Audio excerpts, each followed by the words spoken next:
This is the Sylacauga Marble Festival, and it's going on for the 4th year. It seems to be getting more organized and better every year. It's very advantageous for the sculptors that come out, because the sculptors don't mind sharing what they can do and their good parts with other sculptors, and sort of work together on advancing our quality of our work. So this is a very educational thing for sculptors, just from learning from each other. They bring in different Italian masters, and we really, this year I think I've learned a lot more, just from the point of view of, we got to study under this old world master who was really great. But yeah, this is a real nice get together, and we learn from each other too. That's the other thing. We're very fortunate to have the guest artists come over here from Pietrasanta, Italy. Last year they had 2 guest artists come over here. Genovetti and Francisco. That's the ones I remember, and the one before him was Reno. Today we have Renzo Maggi. With someone like Renzo, who has been an amazing carver.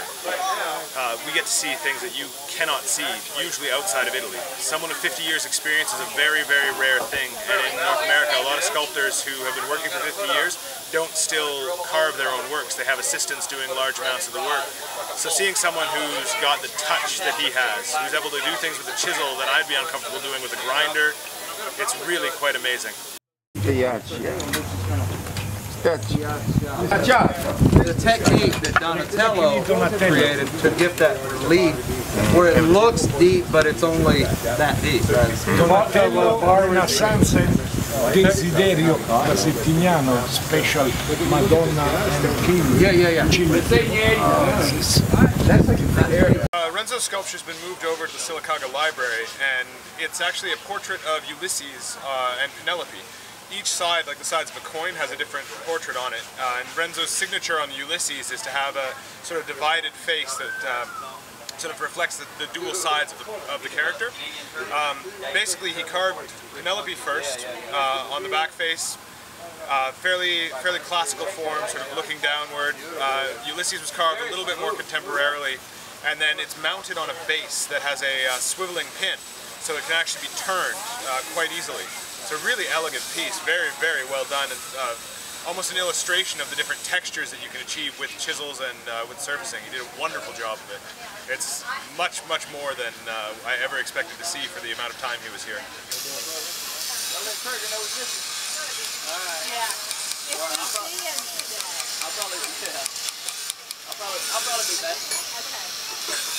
Later on this evening.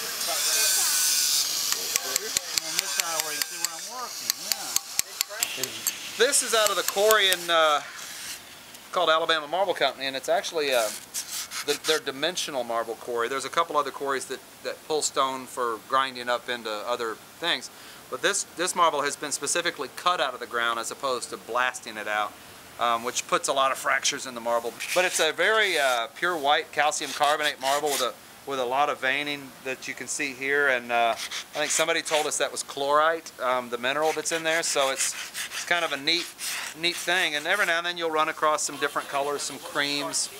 This one's got a lot of more black going on in it. But it's a really neat place to go out and look at the quarry. It's actually pretty close to the top of the ground. They've dug down for a few years now, so it's getting deeper and deeper. But Renzo was saying that the further in the ground they go, the better the marble gets.